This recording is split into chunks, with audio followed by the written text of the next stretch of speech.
Debt Free in 30, where every week we take 30 minutes and get practical advice from industry experts about personal finance and living debt-free. Here's your host, Doug Hoyes. November is Financial Literacy Month, and every year at this time you hear lots of news reports about the low state of financial literacy for all age groups, young and old. Every year someone suggests that financial literacy needs to be taught early, in high schools, so that we can learn good money management habits while we're young. In fact, we talked about this exact topic last year on show number 62 with Dave Mitchell, a retired high school math teacher who believes you can plant the seed of lifelong confidence if you teach students some basic math calculations in high school. Learning the power of compounding is an important skill. But is high school the place to teach this? Is financial literacy a math issue, or should it be part of other courses? Or is high school too early to be teaching students about money? My guest today has some very definitive opinions on these and other questions, so let's get started. Who are you and what do you do? Hi there. So my name is Prakash Amarasooriya. I'm the school board's lead for the Toronto Youth Cabinet. The Toronto Youth Cabinet. So tell me about that. What is that? Sure. So Toronto Youth Cabinet is an official part of City Hall. They were constructed quite a few years ago in order to make sure that the youth's voice were represented in the city. And so as a school board's lead, my job is to bring educational initiatives from the school boards and connect it with City Hall. And how much do you get paid to be on this Toronto Youth Cabinet? So we do it purely on a voluntary basis. Wow. Okay. So you're not selling any books or trying to promote anything other than what you think is actually right. So you are as unbiased as anyone can be on this. So tell me a bit about your background then. Sure. So I personally work for a bank, but prior to that, in high school, my first experience with money was when my parents first lost their job simultaneously in the 2008 financial crisis. When that happened, I think it was my first wake-up call in noticing that money's not guaranteed. It's something that I need to be conscious about, or I won't be prepared for the future. When that happened, I obtained 5 part-time jobs in order to sustain myself. Once I started self-teaching myself about financial literacy, I noticed that a lot of people and a lot of my peers don't really have that knowledge. And so I started learning on my own, but I started having conversations with people, and I noticed that this was becoming a drastic need. Once I graduated from university, I went into business, and I went into the banking specifically. And then every day I would notice in the bank a lot of people coming in and living this kind of what I call a cycle of poverty. They would be living in their overdraft, credit card cash advances, and just paying off interest every month and just the bare minimum payments. And so I noticed that this is something that if parents do, they pass on to their children as well. And it continues. And education, if done right, can be a way to break the cycle. So are you of the view then that we are not very financial literate in general? Not at all. I think there's been statistics done that Ontario is pretty bad in terms of when it comes to personal finance and debt. There was a study done by the Investor Education Fund where 1 in 4 don't feel that their schools are doing an adequate job in teaching financial literacy, and 1 in 4 feel they don't make great spending decisions, and only 4 out of 10 people think they're well prepared to manage their money after graduating high school. So even high school students realize that they aren't very good at this. Agreed, yeah. And is that an education thing then? Is that what the root of the problem is? Is it, I mean, you've already said that, well, parents pass this down to their children. Mm-hmm. So I guess in a perfect world, parents would teach all their kids everything they need to know about it. But in your own personal experience, your parents who are, obviously smart people and hardworking, but they didn't have the skills to teach you. Mm-hmm. That's why you believe the schools have to step in. I think there's a lot of factors in this. I think parents, don't know everything. And so for those families that are unfortunately not knowledgeable in this topic, they unfortunately don't pass on that knowledge to their children. I told my kids I did know everything. So okay, I apologize. Just to be on but everybody else, I understand what you're saying. Yeah. Okay. And there's also, I think, other aspects too. Like I think are a product of our society as well. And sometimes other contributions are like consumerism. I think a lot of youth buy things without thinking about saving that money, which is an investment in themselves, and they buy things they don't really need at that moment, like shoes and other necessities other things they think are necessities but aren't really. And so part of the curriculum that we want to address is things like behavioral change and understanding what your needs are versus what your wants are. So what is currently taught in high schools today let's start with that, and then we can talk about what you think should be taught. So what is on the curriculum today that relates in any way to financial literacy? So when we did our curriculum review, we noticed that there's only 4 courses in the Ontario curriculum that address financial literacy. 2 of those courses are not mandatory, and the other 2 courses only go as far as talking about simple and compound interest, as well as, I believe, annuities. And that's the only 2 topics that we found in the curriculum. So these are math courses. Yes. So now let's talk about what you think, or what the Toronto Youth Cabinet has proposed. You did not propose a sweeping change to the math curriculum. You proposed something different. So we proposed putting it into the grade 10 careers course. And the reason why we put that as our, I think, mandate for the proposal is because there's 3 reasons for this. One, you can't have a successful career if you aren't able to manage your money. Now, there are rare instances where that's possible, but in general, if you're able to sustain a financial lifestyle, in general, if you're able to have a successful career, it's because you're able to manage your personal finances. Second, when it comes to the careers course itself, it's been deemed relatively ineffective by many students. And I think in economic terms, it's a high opportunity cost. And there's a lot of people who think they can be doing better things with their time. And we agree.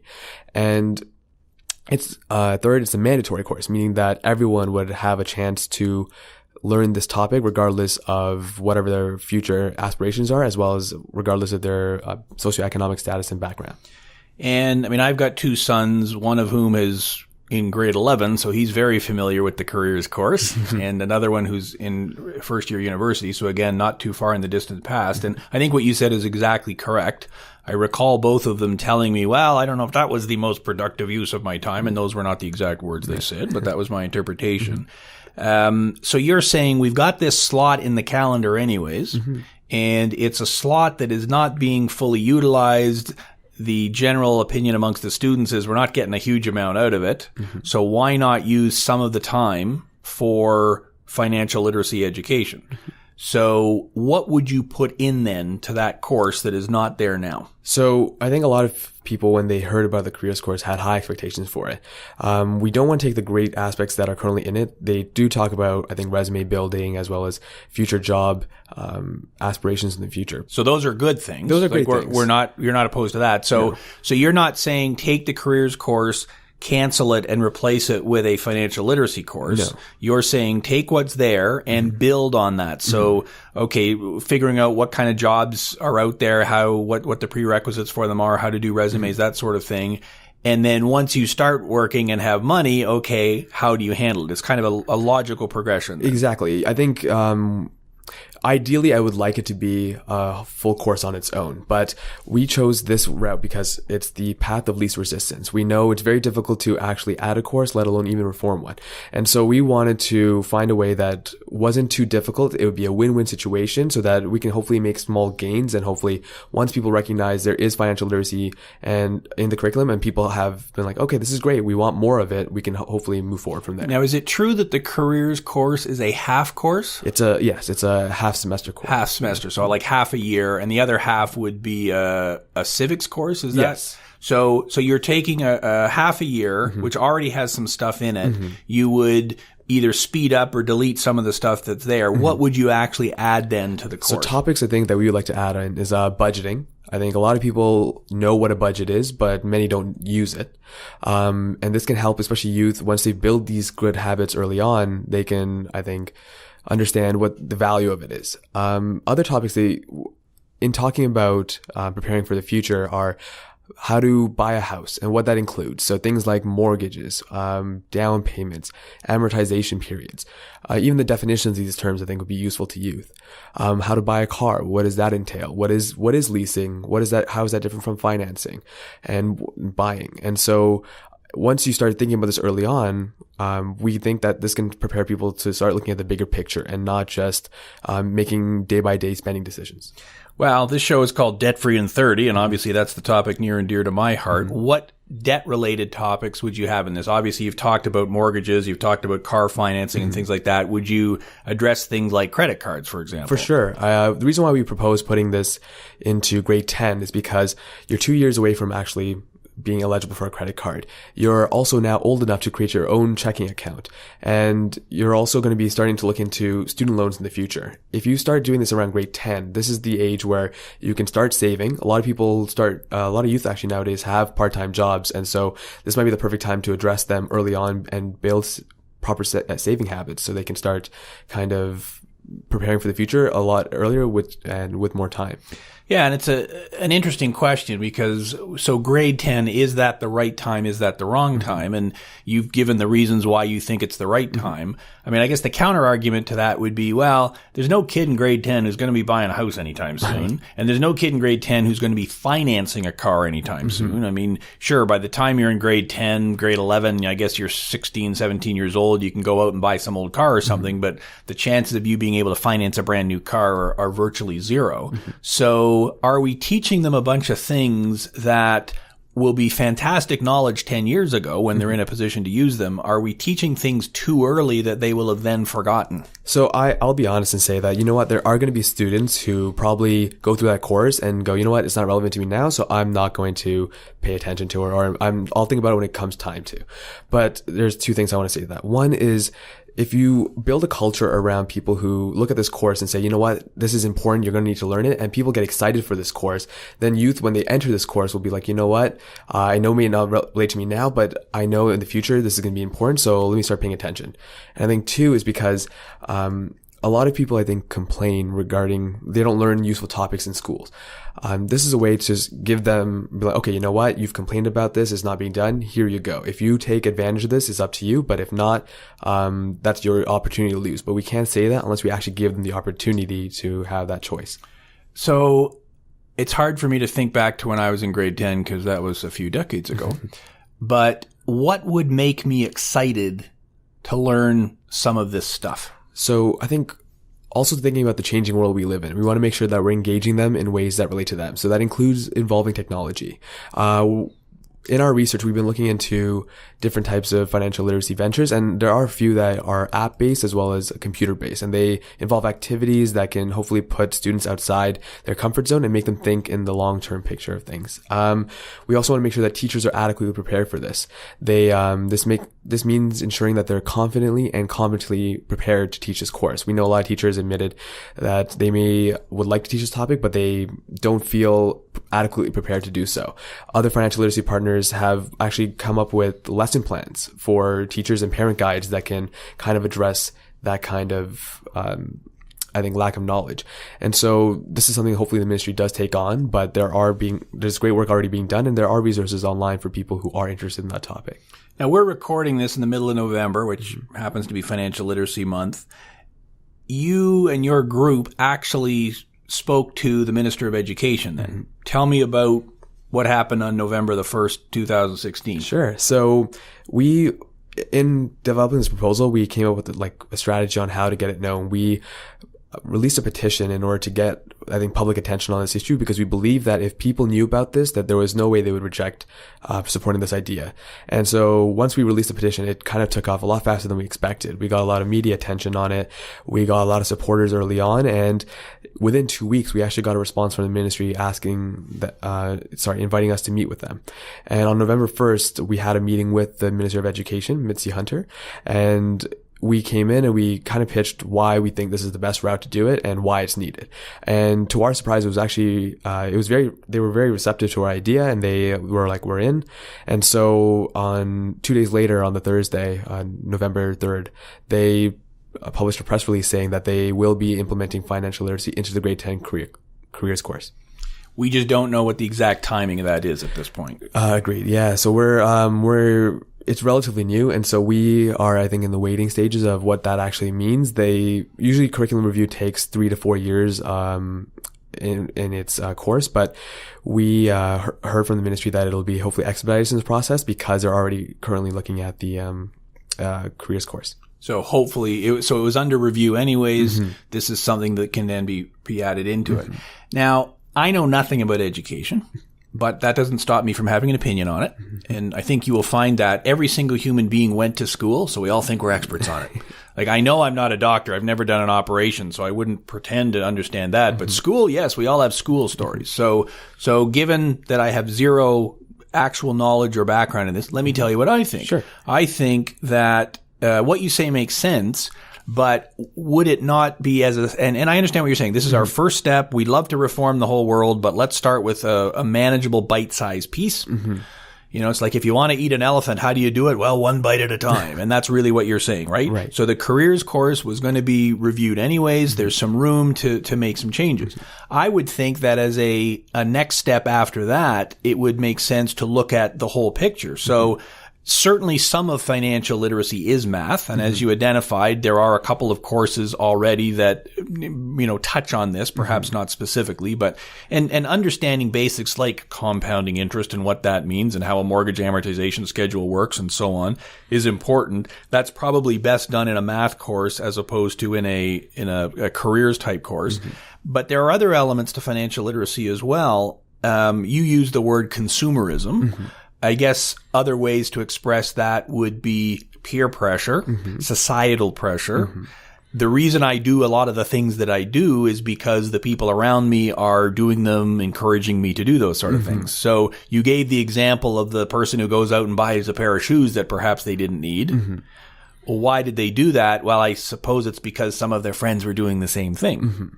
So are there other courses that could be touched by this? Math, for example. I don't know in high school if there are courses that deal with marketing and you know, social studies and that kind of thing, if there are elements to that. You know, are there other courses where this could potentially be relevant as well? That's a good question. Like you mentioned, financial literacy is something that affects everybody. And it's kind of difficult, I think, to put it into other courses because, as the ministry has already stated, they put it from grades 4 to 12, and they said it's being dispersed throughout the curriculum. My argument to that is because when you disperse something across the curriculum, people don't actively think about that topic. So if we mention things like consumerism, if they're taught about it like kind of vaguely throughout their educational experience, they may not get actually like the time to think about, okay, how does this actually affect me? If you put into a dedicated course that like directly confronts this topic, you get an opportunity for them to ask questions to a teacher being like, you know what, you've been trained in this aspect. Tell me why I shouldn't be thinking this way. Tell me why I shouldn't buy those shoes now, or maybe why I shouldn't buy that fancy car and that shouldn't be my goal. And if you create a dedicated space for that, I think it speaks stronger than if you were to disperse it across multiple courses.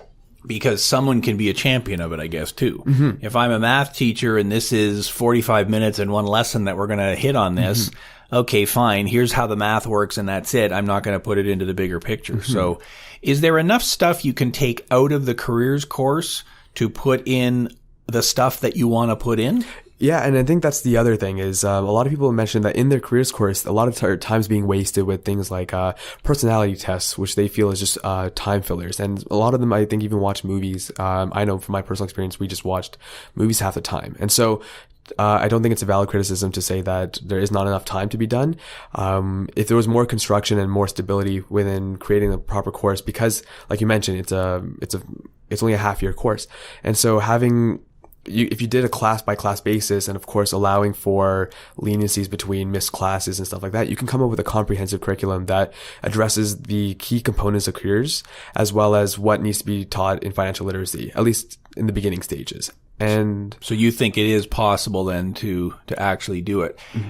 Do you worry that not just students, but everybody from the ages of 0 to 100 are bombarded with all these conflicting messages that, hey, you got to buy this, you got to have that, the whole consumerism thing? Is that even a bigger influence on our lack of financial literacy than the fact that we maybe aren't so good at the math? Is that really the biggest problem we've got? I think you're right. I think there's a lot of outside pressures, and especially now in an ever-changing world, especially with social media. I think a lot of youth, when they go online, they see people always post their positive experiences, and they post that they're traveling. They're posting that they're buying these new things and they're showing them off on their social media, youth might just think that's what the whole point is. And they may not think about the long-term goals of buying those things. Yeah, the whole point of Instagram is to show what I bought.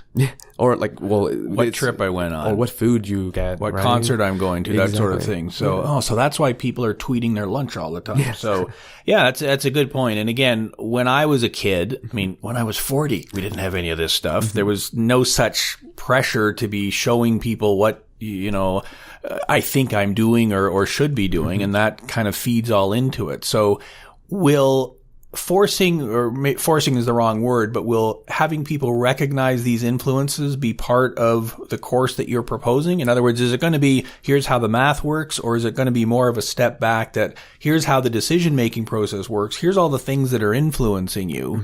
Is that going to be part of the curriculum, or can it be? I think we do want to, make it as inclusive for everybody as possible. If we take away the math aspects of it that may be too complicated for some students and may disengage them. But if we ask those questions that they will have already asked themselves and hopefully engage them in a discussion, like early on, I think the first thing they should talk about is, okay, what do you consider a need and what do you consider a want? If you know the difference between those two things, can you understand what my actual goals in life are? Are they monetary? Are they family oriented? Are they goal based? And if you can start asking those questions, then students can start understanding what financial decisions they want to make and what they value compared to what they think they need or what other people want to enforce upon that.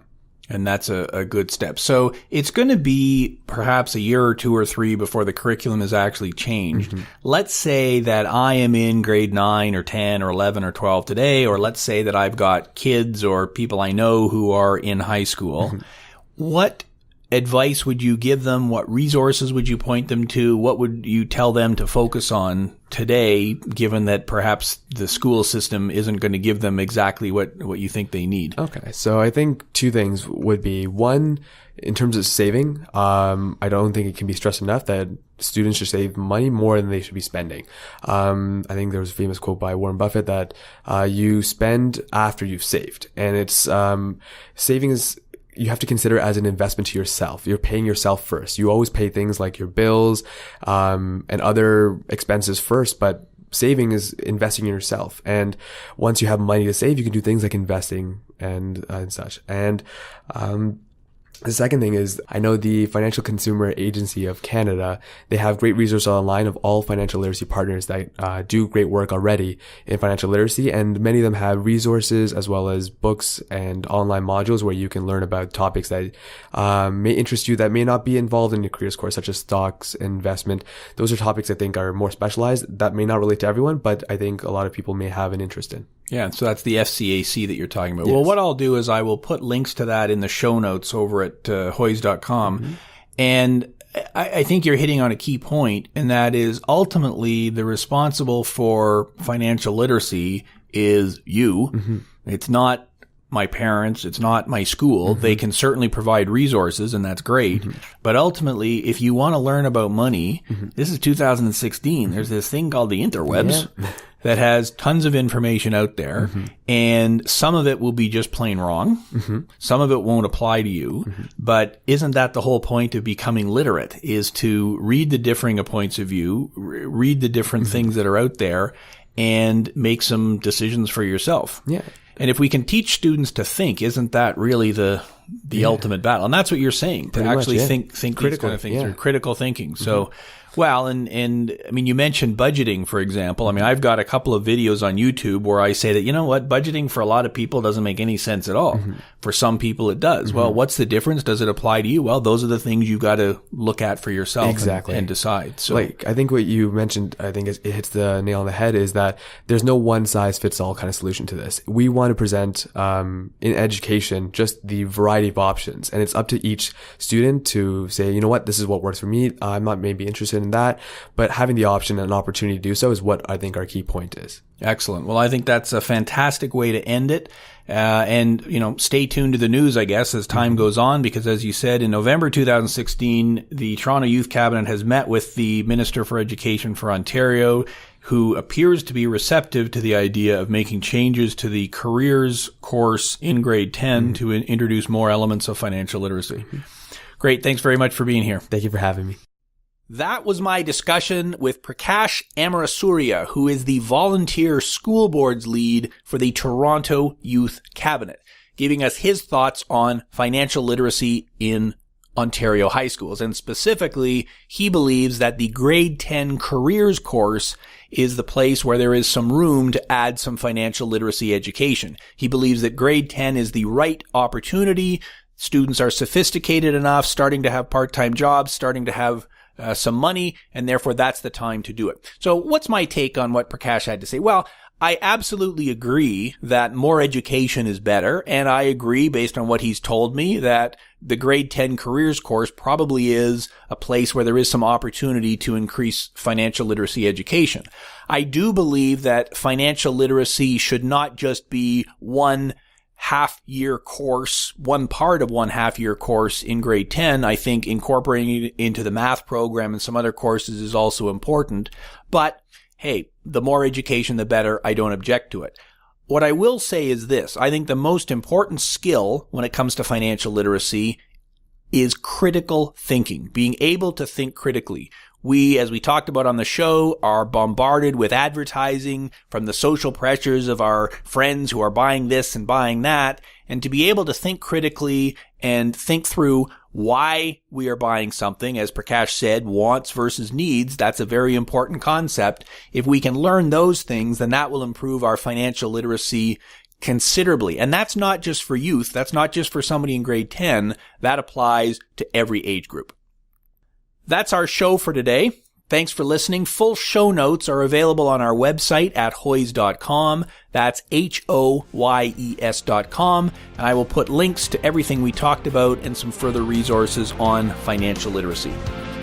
Thanks for listening. Until next week, I'm Doug Hoyes. That was Debt Free in 30.